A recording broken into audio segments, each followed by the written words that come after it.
صرف یہ احساس اس پر غالب تھا کہ روئے زمین کی حسین ترین لڑکی اس کے قبضے میں ہے، جس نے سلطان کو ٹھکرا کر اسے پسند کیا ہے۔ فخر نے موبی کو دونوں بازوؤں میں لے کر اس کی پیٹھ اپنے سینے سے لگا لی۔ موبی نے کہا، تم عیسائی کمانڈروں اور اپنے سلطان کی طرح وحشی تو نہیں بنو گے؟ میں تمہاری ملکیت ہوں، جو چاہو کرو، مگر میں پھر تم سے نفرت کروں گی۔ کہو تو میں اونٹ سے اتر جاتا ہوں۔ فخر نے اسے اپنے بازوؤں سے نکال کر کہا، مجھے صرف یہ بتا دو کہ تم مجھے دل سے چاہتی ہو یا محض مجبوری کے عالم میں میری پناہ لی ہے؟ پناہ تو میں ان تاجروں کی بھی لے سکتی تھی، موبی نے جواب دیا، لیکن تم مجھے اتنے اچھے لگے کہ تمہاری خاطر مذہب تک چھوڑنے کا فیصلہ کر لیا ہے۔ اس نے جذباتی باتیں کر کے فخر کے اعصاب پر قبضہ کر لیا اور رات گزرتی چلی گئی۔ سفر کم و بیش 5 دنوں کا تھا، لیکن فخر المصری عام راستوں سے ہٹ کر جا رہا تھا کیونکہ وہ بھگوڑا فوجی تھا۔ موبی کو نیند آنے لگی۔ اس نے سر پیچھے فخر کے سینے پر رکھ دیا اور گہری نیند سو گئی۔ اونٹ چلتا رہا، فخر جاگتا رہا۔ صلاح الدین ایوبی صبح کی نماز پڑھ کر فارغ ہوا ہی تھا کہ دربان نے اطلاع دی کہ علی بن سفیان آیا ہے۔ سلطان دوڑ کر باہر نکلا۔ اس کے منہ سے علی بن سفیان کے سلام کے جواب سے پہلے یہ الفاظ نکلے، ادھر کیا خبر ہے؟ ابھی تک خیریت ہے، علی بن سفیان نے جواب دیا، مگر سوڈانی لشکر میں بے اطمینانی بڑھتی جا رہی ہے۔ میں نے اس لشکر میں اپنے جو مخبر چھوڑے تھے، ان کی اطلاعوں سے پتہ چلتا ہے کہ ان کے کسی ایک بھی کمانڈر نے قیادت سنبھال لی تو بغاوت ہو جائے گی۔ صلاح الدین ایوبی اسے اپنے خیمے میں لے گیا۔ علی بن سفیان کہہ رہا تھا، ناجی اور اس کے سرکردہ سالاروں کو تو ہم نے ختم کر دیا ہے، لیکن وہ مصری فوج کے خلاف سوڈانیوں میں نفرت کا جو زہر پھیلا گئے تھے، اس کا اثر ذرہ بھر کم نہیں ہوا۔ ان کی بے اطمینانی کی دوسری وجہ ان کے سالاروں کی گمشدگی ہے۔ میں نے اپنے مخبروں کی زبانی یہ خبر مشہور کرا دی ہے کہ ان کے سالار بحر روم کے محاذ پر گئے ہوئے ہیں، مگر امیر محترم، مجھے شک ہوتا ہے کہ سوڈانیوں میں شکوک اور شبہات پائے جاتے ہیں، جیسے انہیں علم ہو گیا ہے کہ ان کے سالاروں کو قید کر لیا گیا ہے اور مار بھی دیا گیا ہے۔ اگر بغاوت ہو گئی تو مصر میں ہمارے جو دستے ہیں وہ اسے دبا سکیں گے؟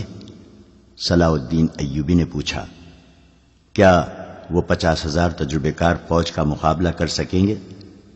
مجھے شک ہے۔ مجھے یقین ہے کہ ہماری قلیل فوج سوڈانیوں کا مقابلہ نہیں کر سکے گی۔ علی بن سفیان نے کہا، میں اس کا بندوبست کر آیا ہوں۔ میں نے علی مقام نور الدین زنگی کی طرف 2 تیز رفتار قاصد بھیج دیے ہیں۔ میں نے پیغام بھیجا ہے کہ مصر میں بغاوت کی فضا پیدا ہو رہی ہے اور ہم نے جو فوج تیار کی ہے وہ تھوڑی ہے اور اس میں سے آدھی فوج محاذ پر ہے۔ متوقع بغاوت کو دبانے کے لیے ہمیں کمک بھیجی جائے۔ مجھے ادھر سے کمک کی امید کم ہے۔ سلطان ایوبی نے کہا، پرسوں ایک قاصد یہ خبر لایا تھا کہ زنگی نے فرینکوں پر حملہ کر دیا تھا۔ یہ حملہ انہوں نے ہماری مدد کے لیے کیا تھا۔ فرینکوں کے امراء اور فوجی قائدین بحر روم میں صلیبیوں کے اتحادی بیڑے میں تھے اور فرینکیوں کی کچھ فوج مصر میں داخل ہو کر عقب سے حملہ کرنے اور ہمارے سوڈانی لشکر کی پشت پناہی کے لیے مصر کی سرحد پر آ گئی تھی۔ محترم زنگی نے ان کے ملک پر حملہ کر کے ان کے سارے منصوبے کو ایک ہی بار میں برباد کر دیا ہے اور شاہ فرینک کے بہت سے علاقے پر قبضہ کر لیا ہے۔ انہوں نے صلیبیوں سے کچھ رقم بھی وصول کی ہے۔ صلاح الدین ایوبی خیمے کے اندر ٹہلنے لگا، جذباتی لہجے میں بولا، سلطان زنگی کے قاصد کی زبانی وہاں کے کچھ ایسے حالات معلوم ہوئے ہیں جنہوں نے مجھے پریشان کر رکھا ہے۔ کیا آپ صلیبی ادھر یلغار کریں گے؟ علی بن سفیان نے پوچھا۔ مجھے صلیبیوں کی یلغار کی ذرہ بھر بھی پرواہ نہیں، سلطان ایوبی نے جواب دیا۔ پریشانی یہ ہے کہ کفار کی یلغار کو روکنے والے شراب کے مٹکوں میں ڈوب گئے ہیں۔ اسلام کے قلعے کے پاسبان حرم میں قید ہو گئے ہیں۔ عورت کی زلفوں نے انہیں پابا زنجیر کر دیا ہے۔ علی، چچا اسد الدین شیر کوہ کو اسلام کی تاریخ کبھی فراموش نہیں کر سکے گی۔ کاش آج وہ زندہ ہوتے، میدان جنگ میں مجھے وہی لائے تھے۔ ہم نے بڑے ہی مشکل وقت دیکھے ہیں علی۔ میں نے چچا شیر کوہ کی فوج کے ہر اول دستے کی کمان کی ہے۔ میں ان کے ساتھ صلیبیوں کے محاصرے میں 3 مہینے رہا ہوں۔ مجھے شیر کوہ ہمیشہ سبق دیا کرتے تھے کہ گھبراہٹ اور خوف سے بچنا، تائید عزتی اور رضا الہی کا قائل رہنا اور اسلام کا علم بلند رکھنا۔ میں شیر کوہ کی کمان میں مصریوں اور صلیبیوں کی مشترک فوج کے خلاف بھی لڑا ہوں۔ سکندریہ میں محاصرے میں رہا ہوں۔ شکست میرے سر پر آ گئی تھی۔ میرے مٹھی بھر عسکری بددل ہوتے جا رہے تھے۔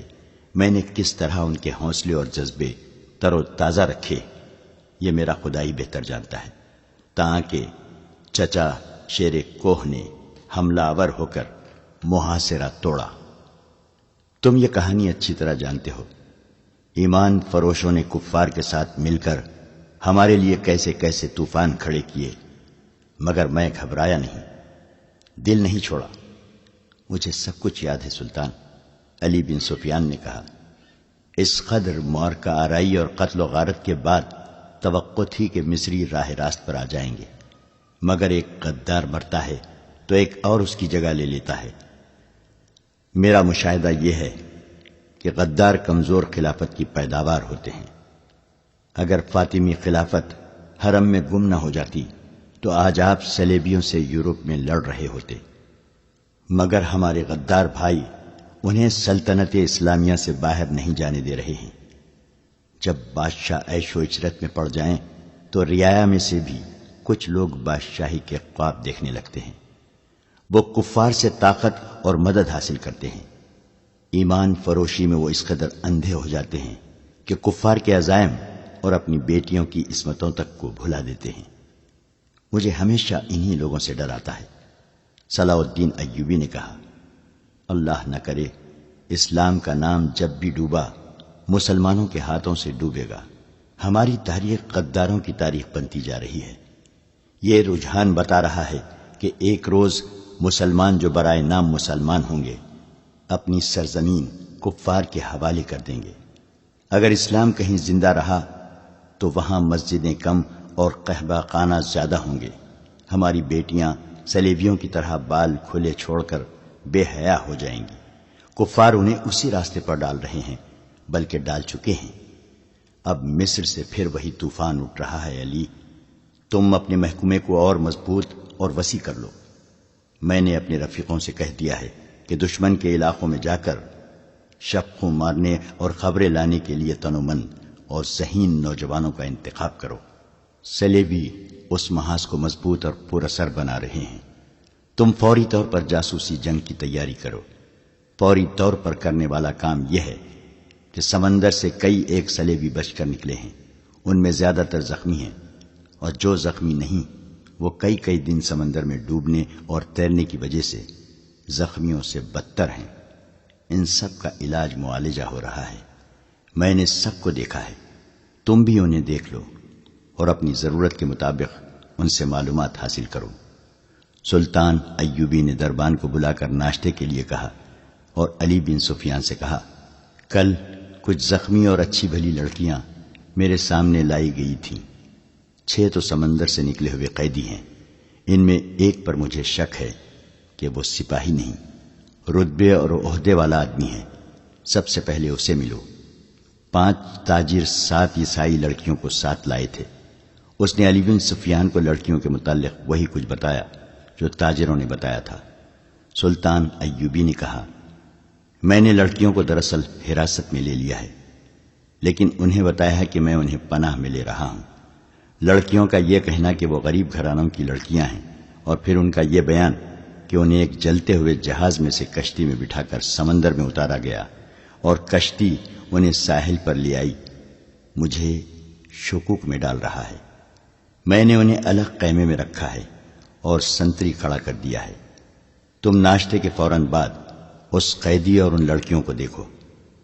آخر میں صلاح الدین ایوبی نے مسکرا کر کہا، کل دن کے وقت ساحل پر ٹہلتے ہوئے مجھ پر ایک تیر چلایا گیا ہے۔ جو میرے پاؤں کے درمیان ریت میں لگا۔ اس نے تیر علی بن سفیان کو دے کر کہا، علاقہ چٹانی تھا، محافظ تلاش اور تعاقب کے لیے بہت دوڑے مگر انہیں کوئی تیر انداز نظر نہیں آیا۔ اس علاقے سے انہیں یہ 5 تاجر ملے جنہیں محافظ میرے پاس لے آئے۔ انہوں نے یہ 7 لڑکیاں بھی میرے حوالے کی اور چلے گئے۔ علی بن سفیان نے حیرت سے کہا، آپ نے انہیں جانے کی اجازت دے دی؟ محافظوں نے ان کے سامان کی تلاشی لی تھی۔ سلطان ایوبی نے کہا، ان سے ایسی چیز برآمد نہیں ہوئی جس سے ان پر شک ہوتا۔ علی بن سفیان تیر کو غور سے دیکھتا رہا اور بولا، سلطان اور سراغ رساں کی نظر میں بڑا فرق ہوتا ہے۔ میں سب سے پہلے ان تاجروں کو پکڑنے کی کوشش کروں گا۔ علی بن سفیان سلطان ایوبی کے خیمے سے باہر نکلا تو دربان نے اس سے کہا، یہ کماندار اطلاع لایا ہے کہ کل 7 عیسائی لڑکیاں قید میں آئی تھیں، ان میں سے ایک لاپتہ ہے۔ کیا سلطان کو یہ اطلاع دینا ضروری ہے؟ یہ کوئی اہم واقعہ تو نہیں کہ سلطان کو پریشان کیا جائے۔ علی بن سفیان گہری سوچ میں پڑ گیا۔ کماندار جو اطلاع دینے آیا تھا اس نے علی بن سفیان کے قریب آ کر آہستہ سے کہا، ایک عیسائی لڑکی کا لاپتہ ہو جانا تو اتنا اہم واقعہ نہیں، مگر اہم یہ ہے کہ فخر المصری نام کا کماندار بھی رات سے لاپتہ ہے۔ رات کے سنتریوں نے بتایا ہے کہ وہ لڑکیوں کے خیمے تک گیا تھا، وہاں سے زخمیوں کے خیموں کی طرف گیا اور پھر کہیں نظر نہیں آیا۔ رات وہ گشت پر نکلا تھا۔ علی بن سفیان نے ذرا سوچ کر کہا، یہ اطلاع سلطان تک ابھی نہ جائے۔ رات کے اس وقت کے تمام سنتریوں کو اکٹھا کرو جب فخر گشت پر نکلا تھا۔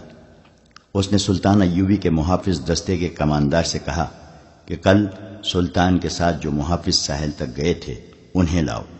وہ وہیں تھے، چاروں سامنے آ گئے۔ تو علی بن سفیان نے انہیں کہا، کل جہاں تم نے تاجروں اور لڑکیوں کو دیکھا تھا وہاں فوراً پہنچو۔ اگر وہ تاجر ابھی تک وہیں ہیں تو انہیں حراست میں لے لو اور وہیں میرا انتظار کرو، اور اگر جا چکے ہوں تو فوراً واپس آ جاؤ۔ محافظ روانہ ہو گئے تو علی بن سفیان لڑکیوں کے خیمے تک گیا۔ 6 لڑکیاں باہر بیٹھی تھیں اور سنتری کھڑا تھا۔ علی نے لڑکیوں کو اپنے سامنے کھڑا کر کے عربی زبان میں پوچھا، 7ویں لڑکی کہاں ہے؟ لڑکیوں نے ایک دوسرے کے منہ کی طرف دیکھا اور سر ہلائے۔ علی بن سفیان نے کہا، تم سب ہماری زبان سمجھتی ہو۔ لڑکیاں اسے حیران سا ہو کے دیکھتی رہیں۔ علی ان کے چہروں اور ڈیل ڈول سے شک میں پڑ گیا تھا۔ وہ لڑکیوں کے پیچھے جا کھڑا ہوا اور عربی زبان میں کہا، ان لڑکیوں کے کپڑے اتار کر ننگا کر دو اور 12 وحشی قسم کے سپاہی بلا لاؤ۔ تمام لڑکیاں بدک کر پیچھے کو مڑی۔ 2-3 نے بیک وقت بولنا شروع کر دیا۔ وہ عربی زبان بول رہی تھی، لڑکیوں کے ساتھ تم ایسا سلوک نہیں کر سکتے۔ ایک نے کہا، ہم تمہارے خلاف نہیں لڑیں؟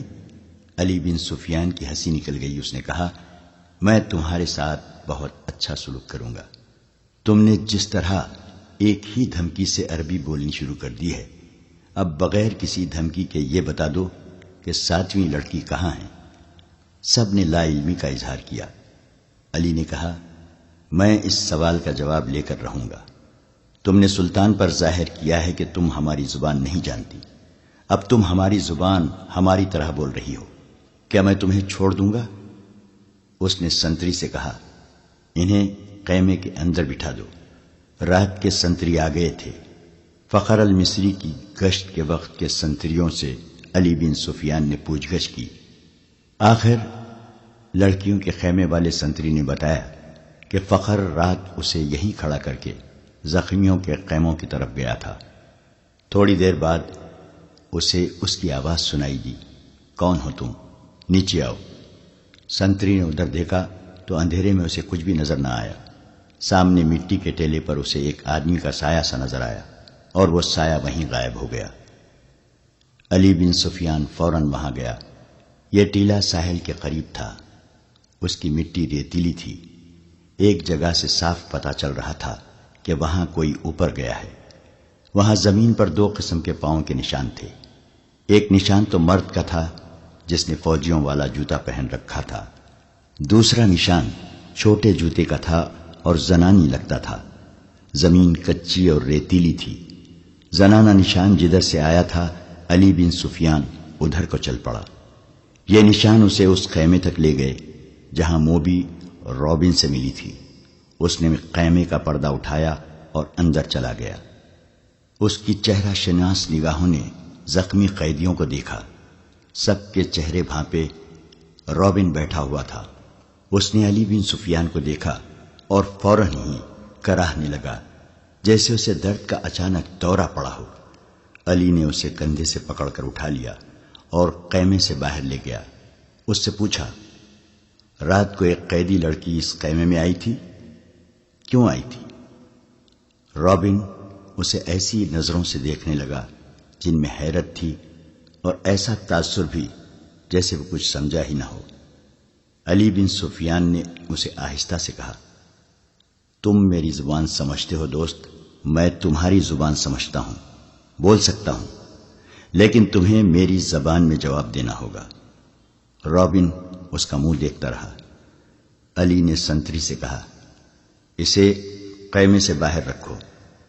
علی بن سفیان خیمے کے اندر چلا گیا اور قیدیوں سے ان کی زبان میں پوچھا، رات کو لڑکی اس خیمے میں کتنی دیر رہی تھی؟ دیکھو، اپنے آپ کو اذیت میں نہ ڈالو۔ سب چپ رہے، مگر ایک اور دھمکی سے ایک زخمی نے بتا دیا کہ لڑکی خیمے میں آئی تھی اور رابن کے پاس بیٹھی تھی یا لیٹی رہی تھی۔ یہ زخمی سمندر میں جلتے جہاز سے کودا تھا۔ اس نے آگ کا بھی اور پانی کا بھی قہر دیکھا تھا۔ وہ اتنا زخمی نہیں تھا جتنا کہ وہ خوفزدہ تھا۔ وہ کسی اور مصیبت میں پڑنے کے لیے تیار نہیں تھا۔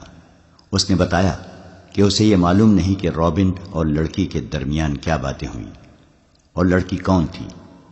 اسے یہ بھی معلوم نہیں کہ رابن کا عہدہ کیا ہے۔ وہ اس کے صرف نام سے واقف تھا۔ اس نے یہ بھی بتا دیا کہ رابن اس کیمپ میں آنے تک بالکل تندرست تھا۔ یہاں آ کر وہ اس طرح کراہنے لگا جیسے اسے اچانک کسی بیماری کا دورہ پڑ گیا ہو۔ علی بن سفیان ایک محافظ کی رہنمائی میں ان 5 آدمیوں کو دیکھنے چلا گیا جو تاجروں کے بحروپ میں کچھ دور قیمہ زن تھے۔ محافظوں نے انہیں الگ بٹھا رکھا تھا۔ علی کو انہوں نے پہلی اطلاع یہ دی کہ ان کے پاس کل 2 اونٹ تھے مگر آج ایک ہی ہے۔ یہی اشارہ کافی تھا۔ وہ اس سوال کا کوئی تسلی بخش جواب نہ دے سکے کہ دوسرا اونٹ کہاں ہے۔ دوسرے اونٹ کے پاؤں کے نشان مل گئے۔ علی بن سفیان نے انہیں کہا، تمہارا جرم معمولی چوری چکاری نہیں ہے، تم ایک پوری سلطنت اور اس کی تمام تر آبادی کے لیے خطرہ ہو، اس لیے میں تم پر ذرہ بھر رحم نہیں کروں گا۔ کیا تم تاجر ہو؟ ہاں، سب نے سر ہلا کر کہا، ہم تاجر ہیں جناب، ہم بے گناہ ہیں۔ علی بن سفیان نے کہا، اپنے ہاتھوں کی الٹی طرف میرے سامنے کرو۔ 5 نے ہاتھ الٹے کر کے آگے کر دیے۔ علی نے سب کے بائیں ہاتھ کے انگوٹھے اور شہادت کی انگلی کی درمیانی جگہ کو دیکھا اور ایک آدمی کو کلائی سے پکڑ کر گھسیٹ لیا۔ اس سے کہا، کمان اور ترکش کہاں چھپا رکھی ہے؟ اس آدمی نے معصوم بننے کی بہت کوشش کی۔ علی نے سلطان ایوبی کے ایک محافظ کو اپنے پاس بلا کر اس کے بائیں ہاتھ کی الٹی طرف اسے دکھائی۔ اس کے انگوٹھے کی الٹی طرف اس جگہ جہاں انگوٹھا ہتھیلی کے ساتھ ملتا ہے، یعنی جہاں جوڑ ہوتا ہے، وہاں ایک نشان تھا۔ ایسا نشان اس آدمی کے انگوٹھے کے جوڑ پر بھی تھا۔ علی نے اسے اپنے محافظ کے متعلق بتایا، یہ سلطان کا بہترین تیر انداز ہے اور یہ نشان اس کا ثبوت ہے کہ یہ تیر انداز ہے۔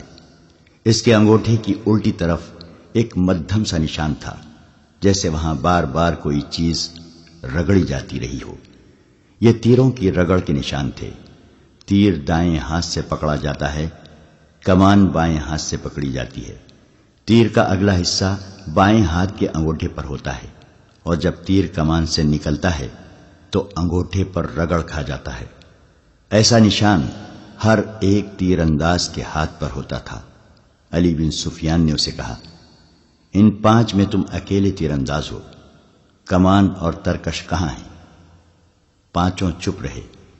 علی نے ان 5 میں سے ایک کو پکڑ کر محافظوں سے کہا، اس کو اس درخت کے ساتھ باندھ دو۔ اسے کھجور کے درخت کے ساتھ کھڑا کر کے باندھ دیا گیا۔ علی نے اپنے تیر انداز کے کان میں کچھ کہا۔ تیر انداز نے کندھے سے کمان اتار کر اس میں تیر رکھا اور درخت سے بندھے ہوئے آدمی کا نشانہ لے کر تیر چھوڑا۔ تیر اس آدمی کی دائیں آنکھ میں اتر گیا، وہ تڑپنے لگا۔ علی نے باقی 4 سے کہا، تم میں کتنے ہیں جو صلیب کی خاطر اس طرح تڑپ تڑپ کر جان دینے کو تیار ہیں؟ اس کی طرف دیکھو۔ انہوں نے دیکھا، وہ آدمی چیخ رہا تھا، تڑپ رہا تھا، اس کی آنکھ سے خون بری طرح بہہ رہا تھا۔ میں تم سے وعدہ کرتا ہوں، علی بن سفیان نے کہا، کہ باعزت طریقے سے تم سب کو سمندر پار بھیج دوں گا۔ دوسرے اونٹ پر کون گیا ہے؟ کہاں گیا ہے؟ تمہارا ایک کماندار ہمارا ایک اونٹ ہم سے چھین کر لے گیا ہے، ایک آدمی نے کہا۔ اور ایک لڑکی بھی؟ علی بن سفیان نے کہا۔ تھوڑی ہی دیر بعد علی بن سفیان کے فن نے ان سے اعتراف کروا لیا کہ وہ کون ہیں اور کیا ہیں، مگر انہوں نے یہ جھوٹ بولا کہ لڑکی رات خیمے سے بھاگ آئی تھی، اور اس نے بتایا کہ صلاح الدین ایوبی نے رات اسے اپنے خیمے میں رکھا تھا۔ اس نے شراب پی رکھی تھی اور لڑکی کو بھی پلائی تھی، اور لڑکی گھبراہٹ اور خوف کے عالم میں آئی تھی۔ اس کے تعاقب میں فخر المصری نام کا ایک کماندار آیا، اور اس نے جب لڑکی کی باتیں سنی تو اسے ہمارے اونٹ پر بٹھا کر زبردستی لے گیا۔ انہوں نے وہ تمام بہتان علی بن سفیان کو سنائے جو لڑکی نے سلطان ایوبی پر لگائے تھے۔ علی نے مسکرا کر کہا، تم 5 تربیت یافتہ عسکری اور تیر انداز، اور ایک آدمی تم سے لڑکی بھی لے بھاگا اور اونٹ بھی۔ اس نے انہی کی نشاندہی پر زمین میں دبائی ہوئی کمان اور ترکش بھی نکلوا لی۔ ان 4 کو خیمہ گاہ میں بھجوا دیا گیا۔ 5واں آدمی تڑپ تڑپ کر مر چکا تھا۔ اونٹ کے پاؤں کے نشان صاف نظر آ رہے تھے۔ علی بن سفیان نے نہایت سرس سے 10 سوار بلائے اور انہیں اپنی کمان میں لے کر اس طرف روانہ ہو گیا جدھر اونٹ گیا تھا، مگر اونٹ کی روانگی اور اس کے تعاقب میں علی بن سفیان کی روانگی میں 14-15 گھنٹوں کا فرق تھا۔ اونٹ تیز تھا اور اسے آرام کی بھی زیادہ ضرورت نہیں تھی۔ اونٹ پانی اور خوراک کے بغیر 6-7 دن تر و تازہ رہ سکتا ہے۔ اس کے مقابلے میں گھوڑوں کو راستے میں کئی بار آرام، پانی اور خوراک کی ضرورت تھی۔ ان عناصر نے تعاقب ناکام بنا دیا۔ اونٹ نے 14-15 گھنٹوں کا فرق پورا نہ ہونے دیا۔ فخر المصری نے تعاقب کے پیش نظر قیام بہت کم کیا تھا۔ علی بن سفیان کو راستے میں صرف ایک چیز ملی، یہ ایک تھیلا تھا۔ اس نے رک کر تھیلا اٹھایا، کھول کر دیکھا، اس میں کھانے پینے کی چیزیں تھیں۔ اسی تھیلے میں ایک اور تھیلا تھا، اس میں بھی وہی چیزیں تھیں۔ علی بن سفیان کے سونگنے کی تیز حس نے اسے بتا دیا کہ ان اشیاء میں حشیش ملی ہوئی ہے۔ راستے میں اسے 2 جگہ ایسے آثار ملے تھے جن سے پتہ چلتا تھا کہ یہاں اونٹ رکا ہے اور سوار یہاں بیٹھے ہیں۔ کھجوروں کی گٹلیاں، پھلوں کے بیج اور چھلکے بھی بکھرے ہوئے تھے۔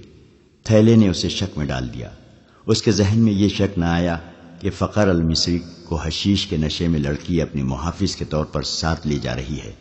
تاہم اس نے تھیلا اپنے پاس رکھا، مگر تھیلے کی تلاشی اور قیام نے وقت ضائع کر دیا تھا۔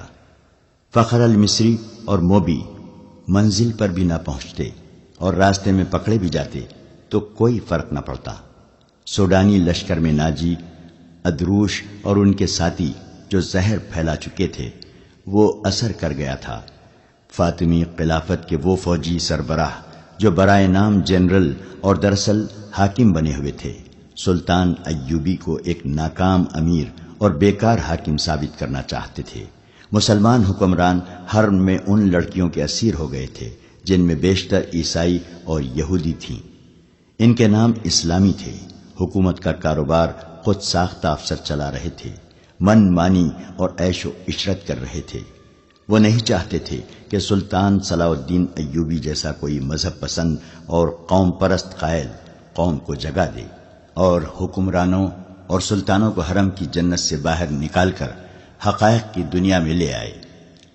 سلطان ایوبی کے پہلے مورکوں سے جو اس نے اپنے چچا شیر کوہ کی قیادت میں لڑے تھے، یہ لوگ جان چکے تھے کہ اگر یہ شخص اقتدار میں آ گیا تو اسلامی سلطنت کو مذہب اور اخلاقیات کی پابندیوں میں جکڑ لے گا، لہذا انہوں نے ہر وہ داؤ کھیلا جو سلطان ایوبی کو چاروں شانے چت گرا سکتا تھا۔ انہوں نے درپردہ صلیبیوں سے تعاون کیا اور اس کے جاسوسوں اور تخریب کاروں کے لیے زمین ہموار کی اور اس کے راستے میں چٹانیں کھڑی کی۔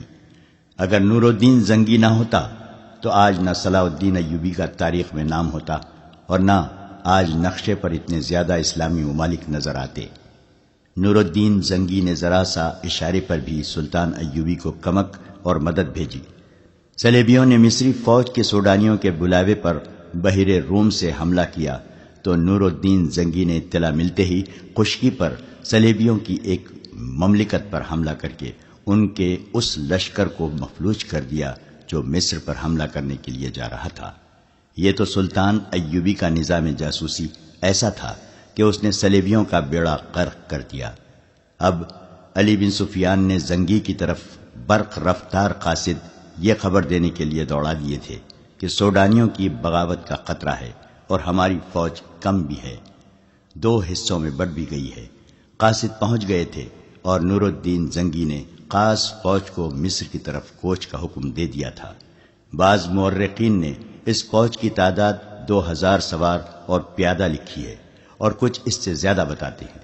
بہرحال زنگی نے اپنی مشکلات اور ضروریات کی پرواہ نہ کرتے ہوئے سلطان ایوبی کی مشکلات اور ضروریات کو اہمیت اور اولیت دی، مگر اس کی فوج کو پہنچنے کے لیے بہت دن درکار تھے۔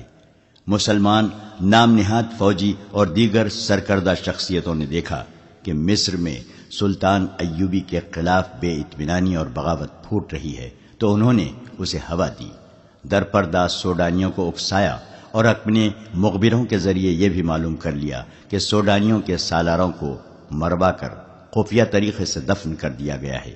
سوڈانی لشکر کے کم رتبے والے کماندار سالار بن گئے اور سلطان صلاح الدین ایوبی کی اس خلیل فوج پر حملہ کرنے کے منصوبے بنانے لگے جو مصر میں مقیم تھی۔ وہ سلطان ایوبی کی آدھی فوج اور سلطان کی دارالحکومت سے غیر حاضری سے فائدہ اٹھانا چاہتے تھے۔ منصوبہ ایسا تھا جس کے تحت 50,000 سوڈانی فوج سیاہ گھٹا کی طرح مصر کے آسمان سے اسلام کے چاند کو روپوش کرنے والی تھی۔ علی بن سفیان قاہرہ پہنچ گیا۔ وہ جن کے تعاقب میں گیا تھا ان کا اس سے آگے کوئی سراغ نہیں مل رہا تھا۔ اس نے اپنے ان جاسوسوں کو بلا لیا جو اس نے سوڈانی ہیڈ کوارٹر اور فوج میں چھوڑ رکھے تھے۔ ان میں سے ایک نے بتایا کہ گزشتہ رات ایک اونٹ آیا تھا، اندھیرے میں جو کچھ نظر آ سکا وہ 2 سوار تھے، ایک عورت اور ایک مرد۔ جاسوس نے یہ بھی بتایا کہ وہ کون سی عمارت میں داخل ہوئے تھے۔ علی بن سفیان کو یہ اختیار حاصل تھا کہ وہ وہاں چھاپا مارتا۔ سوڈانی فوج سلطنت اسلامیہ کی فوج تھی، کوئی آزاد فوج نہیں تھی، مگر علی نے اس خدشے کے پیش نظر چھاپا نہ مارا کہ یہ جلتی پر تیل کا کام کرے گا۔ اس کا مقصد صرف یہ نہیں تھا کہ موبی اور مخبر المصری کو گرفتار کرنا ہے، بلکہ اصل مقصد یہ تھا کہ سوڈانی قیادت کے عزائم اور آئندہ منصوبے معلوم کیے جائیں تاکہ پیش بندی کی جا سکے۔ اس نے اپنے جاسوسوں کو نئی ہدایات جاری کی۔ جاسوسوں میں غیر مسلم لڑکیاں بھی تھیں جو عیسائی یا یہودی نہیں تھیں۔ یہ قہبہ خانوں کی بڑی ذہین اور تیز ترار لڑکیاں تھیں، مگر علی بن سفیان نے ان پر کبھی 100% بھروسہ نہیں کیا تھا، کیونکہ وہ دوغلا کھیل بھی کھیل سکتی تھیں۔ ان لڑکیوں سے بھی اس لڑکی موبی کا سراغ نہ مل سکا جس کے تعاقب میں علی آیا تھا۔ 4 روز علی بن سفیان دارالحکومت سے باہر مارا مارا پھرتا رہا۔ اس کا دائرہ کار سوڈانی فوجی قیادت کے ارد گرد کا علاقہ تھا۔ 5ویں رات وہ باہر کھلے آسمان تلے بیٹھا اپنے 2 جاسوسوں سے رپورٹ لے رہا تھا۔ اس کے تمام آدمیوں کو معلوم ہوتا تھا کہ کس وقت وہ کہاں ہوتا ہے۔ اس کے گروہ کا ایک آدمی کو ساتھ لیے اس کے پاس آیا اور کہا، یہ اپنا نام فخر المصری بتاتا ہے، جھاڑیوں میں ڈگبگاتا، گرتا اور اٹھتا تھا۔ میں نے اس سے بات کی تو کہنے لگا کہ مجھے میری فوج تک پہنچا دو۔ اس سے اچھی طرح بولا بھی نہیں جاتا۔ اس دوران فخر المصری بیٹھ گیا تھا۔ تم وہی کماندار ہو جو محاذ سے ایک لڑکی کے ساتھ بھاگے ہو؟ علی بن سفیان نے اس سے پوچھا۔ میں سلطان کی فوج کا بھگوڑا ہوں، فخر نے ہکلاتی لڑکھڑاتی زبان میں کہا۔ سزائے موت کا حقدار ہوں، لیکن میری پوری بات سن لے ورنہ تم سب کو سزائے موت ملے گی۔ علی بن سفیان اس کے لب و لہجے سے سمجھ گیا کہ یہ شخص نشے میں ہے یا نشے کی طلب نے اس کا یہ حال کر رکھا ہے۔ وہ اسے اپنے دفتر میں لے گیا اور اسے وہ تھیلا دکھایا جو اسے راستے میں پڑا ملا تھا۔ پوچھا، یہ تھیلا تمہارا ہے اور تم اس سے یہ چیزیں کھاتے رہے ہو؟ ہاں، فخر المصری نے جواب دیا، وہ مجھے اسی سے کھلاتی تھی۔ اس کے سامنے وہ تھیلا بھی پڑا تھا جو تھیلے کے اندر سے نکلا تھا۔ علی نے اس میں سے چیزیں نکال کر سامنے رکھ لی۔ فخر نے یہ چیزیں دیکھیں تو جھپٹ کر مٹھائی کی قسم کا ایک ٹکڑا اٹھا لیا۔ علی نے جھپٹ کر اس کے ہاتھ پر اپنا ہاتھ رکھ دیا۔ فخر نے بے تابی سے کہا، خدا کے لیے مجھے یہ کھانے دو، میری جان اور روح اسی میں ہے۔ مگر علی نے اس سے وہ ٹکڑا چھین لیا اور اس سے کہا، مجھے ساری واردات سناؤ، پھر یہ ساری چیزیں اٹھا لینا۔ فخر المصری نڈھال اور بے جان ہوا جا رہا تھا۔ علی بن سفیان نے اسے ایک سفوف کھلا دیا جو حشیش کا توڑ تھا۔ فخر نے اسے تمام تر واقعہ سنا دیا کہ وہ کیمپ سے لڑکی کے تعاقب میں کس طرح گیا تھا۔ تاجروں نے اسے قہوہ پلایا تھا جس کے اثر سے وہ کسی اور ہی دنیا میں جا پہنچا تھا۔ تاجروں یعنی صلیبی جاسوسوں نے اس سے جو باتیں کی تھی وہ بھی اس نے بتائیں، اور پھر لڑکی کے ساتھ اس نے اونٹ پر جو سفر کیا تھا وہ اس طرح سنایا کہ وہ مسلسل چلتے رہے۔ اونٹ نے بڑی اچھی طرح ساتھ دیا۔ رات کو وہ تھوڑی دیر قیام کرتے تھے۔ لڑکی اسے کھانے کو دوسرے تھیلے میں سے چیزیں دیتی تھی۔ وہ اپنے آپ کو بادشاہ سمجھتا تھا۔ لڑکی نے اسے اپنی محبت کا یقین دلایا اور شادی کا وعدہ کیا تھا، اور شرط یہ رکھی تھی کہ وہ اسے سوڈانی کمانداروں کے پاس پہنچا دے۔ وہ راستے میں ہی لڑکی کو شادی کے بغیر بیوی بنانے کی کوشش کرتا رہا، لیکن لڑکی اسے اپنی باہوں میں لے کر پیار اور محبت سے ایسے ارادے اور خواہش کو مار دیتی۔ فخری نے محسوس تک نہ کیا کہ لڑکی اسے حشیش اور اپنے حسن و شباب کے قبضے میں لیے ہوئے ہے۔ تیسرے پڑاؤ میں جب انہوں نے کھانے پینے کے لیے اونٹ روکا تو تھیلا غائب پایا جو اونٹ کے دوڑنے سے کہیں گر پڑا تھا۔ لڑکی نے اسے کہا کہ واپس چل کر تھیلا ڈھونڈ لیتے ہیں، لیکن فخر المصری نے کہا کہ وہ بھگوڑا فوجی ہے، خدشہ ہے کہ اس کا تعاقب ہو رہا ہوگا۔ لڑکی ضد کرنے لگی کہ تھیلا ضرور ڈھونڈیں گے۔ فخر نے اسے یقین دلایا کہ بھوکا مرنے کا کوئی خطرہ نہیں، راستے میں کسی آبادی سے کچھ کھا لیں گے۔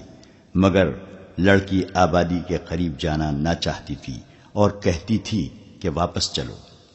فخر المصری نے اسے زبردستی اونٹ پر بٹھا لیا اور اس کے پیچھے بیٹھ کر اونٹ کو اٹھایا اور دوڑا دیا۔ وہ سفر کی تیسری رات تھی۔ اگلی شام وہ شہر سے باہر سوڈانیوں کے ایک کماندار کے ہاں پہنچ گئے، مگر فخر المصری اپنے سر کے اندر ایسی بے چینی محسوس کرنے لگا جیسے کھوپڑی میں کیڑے رینگ رہے ہوں۔ آہستہ آہستہ وہ حقیقی دنیا میں آ گیا۔ وہ سمجھ نہ سکا کہ یہ حشیش نہ ملنے کا اثر ہے۔ اس کی تصوراتی بادشاہی اور ذہن میں بسائی ہوئی جنت تھیلے میں کہیں ریگزار میں گر گئی تھی۔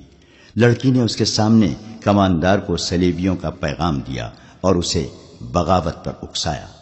فخر پاس بیٹھا سنتا رہا۔ اس کے ذہن میں کیڑے بڑے ہو کر تیزی سے رینگنے لگے۔ نشہ اتر چکا تھا۔ اسے یاد آنے لگا کہ وہ محاذ سے بھاگ آیا ہے۔ لڑکی موبی کو یہی خوش فہمی ہوگی کہ فخر پر نشہ طاری ہے، چنانچہ اس نے بے خوف و خطر کماندار سے یہ بھی کہہ دیا کہ سلطان ایوبی اور علی بن سفیان کے درمیان یہ غلط فہمی پیدا کرنی ہے کہ وہ ظاہری طور پر نیک بنتے پھرتے ہیں مگر عورت اور شراب کے دل دادا ہیں۔ ان کی اس طویل گفتگو میں بغاوت کی باتیں بھی ہوئیں۔ اس وقت تک فخر المصری پوری طرح بیدار ہو چکا تھا، لیکن سر کے اندر کی بے چینی اسے بہت پریشان کر رہی تھی۔ لڑکی نے کماندار سے کہا کہ اگر بغاوت کرنی ہے تو وقت ضائع نہ کریں، سلطان ایوبی محاذ پر ہے اور الجھا ہوا ہے۔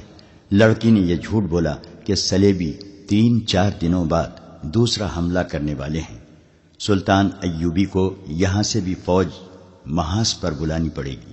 کماندار نے لڑکی کو بتایا کہ 6-7 دنوں تک سوڈانی لشکر یہاں کی فوج پر حملہ کر دے گا۔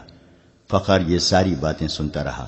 آدھی رات کے بعد اسے الگ کمرے میں بھیج دیا گیا جہاں اس کے سونے کا انتظام تھا۔ لڑکی اور کماندار دوسرے کمرے میں رہے۔ درمیان میں دروازہ تھا جو بند کر دیا گیا۔ اسے نیند نہیں آ رہی تھی۔ اس نے دروازے کے ساتھ کان لگائے تو اسے ہنسی کی آوازیں سنائی دیں۔ پھر لڑکی کے یہ الفاظ سنائی دیے، اسے حشیش کے زور پر یہاں تک لائی ہوں اور اس کی محبوبہ بنی رہی ہوں۔ مجھے ایک محافظ کی ضرورت تھی۔ حشیش کا تھیلا راستے میں گر پڑا ہے، اگر صبح اسے ایک خوراک نہ ملی تو یہ پریشان کرے گا۔ اس کے بعد فخر نے دوسرے کمرے سے جو آوازیں سنی وہ اسے صاف بتا رہی تھیں کہ شراب پی جا رہی ہے اور بدکاری ہو رہی ہے۔ بہت دیر بعد اسے کماندار کی آواز سنائی دی، یہ آدمی اب ہمارے لیے بیکار ہے، اسے قید میں ڈال دیتے ہیں یا ختم کرا دیتے ہیں۔ لڑکی نے اس کی تائید کی۔ فخر المصری پوری طرح بیدار ہو گیا اور وہاں سے نکل بھاگنے کی سوچنے لگا۔ رات کا پچھلا پہر تھا۔ وہ اس کمرے سے نکلا۔ اس کا دماغ ساتھ نہیں دے رہا تھا۔ کبھی تو دماغ صاف ہو جاتا مگر زیادہ دیر معوف رہتا۔ صبح کی روشنی پھیلنے تک وہ خطرے سے دور نکل گیا تھا۔ اسے اب دوہرے تعاقب کا خطرہ تھا۔ دونوں طرف اسے موت نظر آ رہی تھی۔ اپنی فوج کے ہاتھوں گرفتار ہو جاتا تو بھی مجرم تھا، اور اگر سوڈانی پکڑ لیتے تو فوراً قتل کر دیتے۔ وہ دن بھر فرعونوں کے کھنڈروں میں چھپا رہا۔ حشیش کی طلب، خوف اور غصہ اس کے جسم اور دماغ کو بیکار کر رہا تھا۔ رات تک وہ چلنے سے بھی معذور ہوا جا رہا تھا۔ پھر اسے یہ بھی احساس نہ رہا کہ دن ہے یا رات، وہ کہاں ہے۔ اس کے دماغ میں یہ ارادہ بھی آیا کہ اس عیسائی لڑکی کو جا کر قتل کر دے۔ یہ سوچ بھی آئی کہ اونٹ یا گھوڑا مل جائے اور وہ محاذ پر سلطان ایوبی کے قدموں میں جا گرے، مگر جو بھی سوچ آتی تھی اس پر اندھیرا چھا جاتا تھا جو اس کی آنکھوں کے سامنے آ کر ہر چیز تاریک کر دیتا تھا۔ اسی حالت میں اسے یہ آدمی ملا۔ وہ چونکہ جاسوس تھا اس لیے تربیت کے مطابق اس نے فخر المصری کے ساتھ دوستی اور ہمدردی کی باتیں کی اور اسے علی بن سفیان کے پاس لے آیا۔ تصدیق ہو گئی کہ سوڈانی لشکر حملہ اور بغاوت کرے گا اور یہ کسی بھی لمحے ہو سکتا ہے۔ علی بن سفیان سوچ رہا تھا کہ مقامی کمانڈروں کو فوراً چوکن نہ کرے اور سلطان ایوبی کو اطلاع دے، مگر وقت ضائع ہونے کا خطرہ تھا۔ اتنے میں اسے پیغام ملا کہ سلطان صلاح الدین ایوبی بلا رہے ہیں۔ وہ حیران ہو کر چل پڑا کہ سلطان کو تو وہ محاذ پر چھوڑ آیا تھا۔ وہ سلطان ایوبی سے ملا تو سلطان نے بتایا، مجھے اطلاع مل گئی تھی کہ ساحل پر سلیبی جاسوسوں کا ایک گروہ موجود ہے اور ان میں سے کچھ ادھر بھی آ گئے ہوں گے۔ محاذ پر میرا کوئی کام نہیں رہ گیا تھا۔ میں کمان اپنے رفیقوں کو دے کر یہاں آ گیا۔ دل اس قدر بے چین تھا کہ میں یہاں بہت بڑا خطرہ محسوس کر رہا تھا۔ یہاں کی کیا خبر ہے؟ علی بن سفیان نے اسے ساری خبر سنا دی اور کہا، اگر آپ چاہیں تو میں زبان کا ہتھیار استعمال کر کے بغاوت کو روکنے کی کوشش کروں یا سلطان زنگی کی مدد آنے تک ملتوی کرا دوں۔ میں جاسوسوں کو ہی استعمال کر سکتا ہوں۔ ہماری فوج بہت کم ہے، حملے کو نہیں روک سکے گی۔ سلطان ایوبی ٹہلنے لگا۔ اس کا سر جھکا ہوا تھا۔ وہ گہری سوچ میں کھو گیا تھا اور علی بن سفیان اسے دیکھ رہا تھا۔ سلطان نے رک کر کہا، ہاں علی، تم اپنی زبان اور اپنے جاسوس استعمال کرو، لیکن حملے کو روکنے کے لیے نہیں، بلکہ حملے کے حق میں۔ سوڈانیوں کو حملہ کرنا چاہیے، مگر رات کے وقت جب ہماری فوج خیموں میں سوئی ہوئی ہوگی۔ علی بن سفیان نے حیرت سے سلطان کو دیکھا۔ سلطان نے کہا، یہاں کے تمام کمانداروں کو بلوا لو اور تم بھی آ جاؤ۔ سلطان ایوبی نے علی بن سفیان کو یہ ہدایت بڑی سختی سے دی، سب کو یہ بتا دینا کہ میرے متعلق ان کے سوا کسی کو معلوم نہ ہو سکے کہ میں محاذ سے یہاں آ گیا ہوں۔ سوڈانیوں سے میری یہاں موجودگی کو پوشیدہ رکھنا بے حد ضروری ہے۔ میں بڑی احتیاط سے خفیہ طریقے سے آیا ہوں۔ 3 راتیں بعد قاہرہ تاریک رات کے آغوش میں گہری نیند سویا ہوا تھا۔ 1 روز پہلے قاہرہ کے لوگوں نے دیکھا تھا کہ ان کی فوج جو مصر سے تیار کی گئی تھی شہر سے باہر جا رہی ہے۔ انہیں بتایا گیا تھا کہ فوج جنگی مشق کے لیے شہر سے باہر گئی ہے۔ نیل کے کنارے جہاں ریتیلی چٹانیں اور ٹیلے ہیں، وہاں دریا اور ٹیلوں کے درمیان فوج نے جا کر خیمے گاڑ دیے تھے۔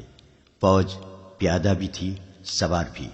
رات کا پہلا نصف گزر رہا تھا کہ قاہرہ کے سوئے ہوئے باشندوں کو دور قیامت کا شور سنائی دیا۔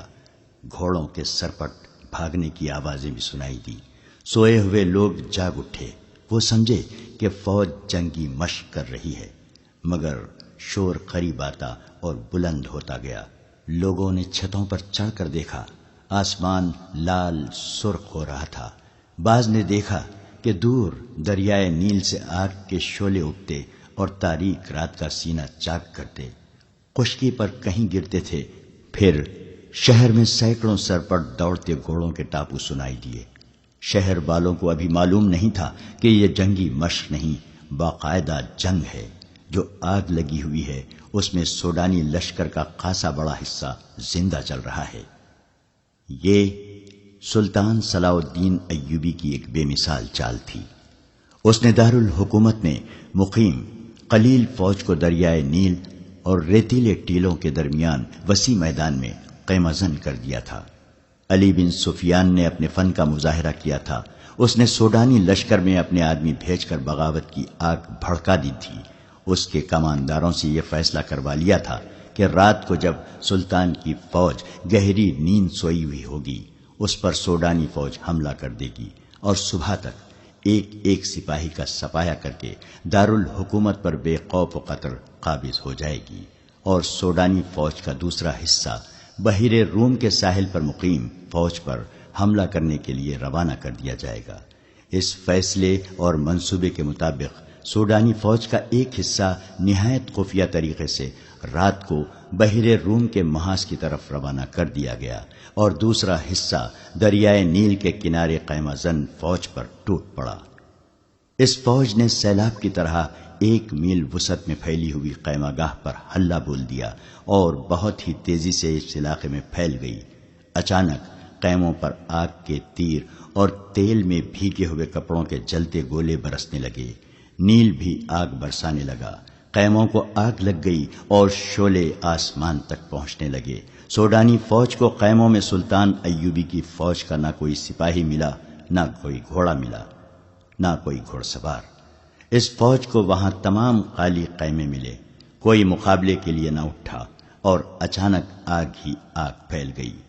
انہیں معلوم نہ تھا کہ سلطان ایوبی نے رات کے پہلے پہر خیموں سے اپنی فوج کو نکال کر ریتیلے ٹیلوں کے پیچھے چھپا دیا تھا اور خیموں میں خشک گھاس کے ڈھیر لگوا دیے تھے۔ خیموں پر اور اندر بھی تیل چھڑک دیا تھا۔ اس نے کشتیوں میں چھوٹی منجنیقیں رکھوا کر شام کے بعد ضرورت کی جگہ بھجوا دی تھی۔ جو ہی سوڈانی فوج خیمہ گاہ میں آئی، سلطان کی چھپی ہوئی فوج نے آگ والے تیر اور نیل سے کشتیوں میں رکھی ہوئی منجنیقوں نے آگ کے گولے پھینکنے شروع کر دیے۔ خیموں کو آگ لگی تو گھاس اور تیل نے وہاں دوزخ کا منظر بنا دیا۔ سوڈانیوں کے گھوڑے اور پیادہ سپاہیوں کو روندنے لگے۔ سپاہیوں کے لیے آگ سے نکلنا ناممکن ہو گیا۔ چیخوں نے آسمان کا جگر چاک کر دیا۔ اس قدر آگ نے رات کو دن بنا دیا۔ سلطان ایوبی کی مٹھی بھر فوج نے آگ میں جلتی سوڈانیوں کی فوج کو گھیرے میں لے لیا۔ جو آگ سے بچ کر نکلتا تھا وہ تیروں کا نشانہ بن جاتا تھا۔ جو فوج بچ گئی وہ بھاگ نکلی۔ ادھر سوڈانیوں کی جو فوج محاذ کی طرف سلطان کی فوج پر حملہ کرنے جا رہی تھی، اس کا بھی سلطان صلاح الدین ایوبی نے انتظام کر رکھا تھا۔ چند ایک دستے گھات لگائے بیٹھے تھے۔ ان دستوں نے اس فوج کے پچھلے حصے پر حملہ کر کے ساری فوج میں بھگدڑ مچا دی۔ یہ دستے ایک حملے میں جو نقصان کر سکتے تھے کر کے اندھیرے میں غائب ہو گئے۔ سوڈانی فوج سنبھل کر چلی تو پچھلے حصے پر ایک اور حملہ ہوا۔ یہ برق رفتار سوار تھے جو حملہ کر کے غائب ہو گئے۔ صبح تک اس فوج کے پچھلے حصے پر 3 حملے ہوئے۔